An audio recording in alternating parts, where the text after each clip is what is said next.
साधना में मन बड़ा अवरोध खड़ा करता है। मानसिक द्वंद्व अध्यात्म की राह में एक बड़ा रोड़ा है। हम सब जानते हैं कि हमारे मन के दो हिस्से हैं, चेतन और अवचेतन। जब चेतन और अवचेतन मन के बीच किसी तरह का संघर्ष या असंतुलन रहता है तो प्राण ऊर्जा बाधित होती है। व्यक्ति ना तो बाह्य जगत में रह पाता है, ना ही आंतरिक जगत में प्रवेश कर पाता है।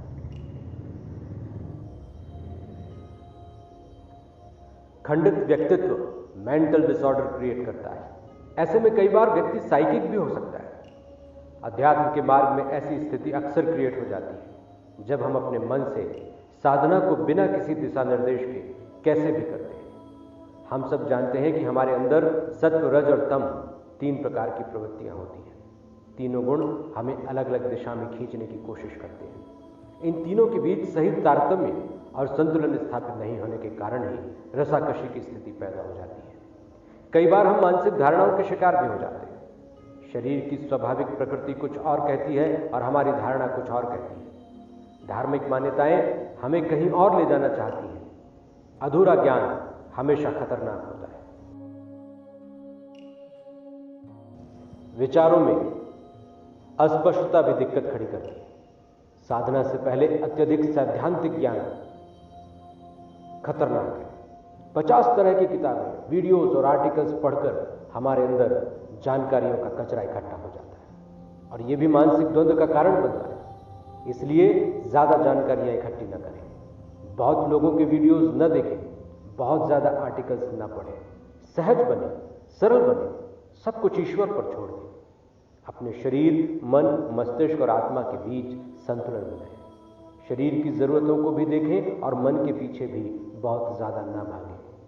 मन कई बार भ्रम पैदा करता है, तो मन के भ्रम जाल से बचें। अंतरात्मा की आवाज सुने और मस्तिष्क को स्वस्थ रखें।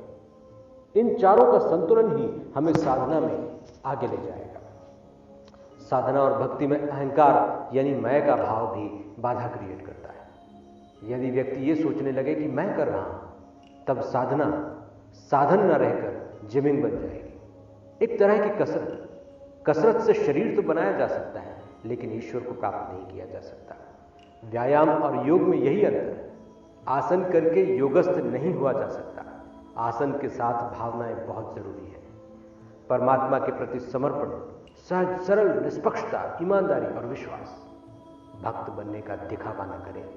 किसी के सामने कुछ साबित करने की कोशिश न करें। अक्सर हम साधना करते वक्त अपनी साधना को दूसरों के सामने उजागर कर देते हैं।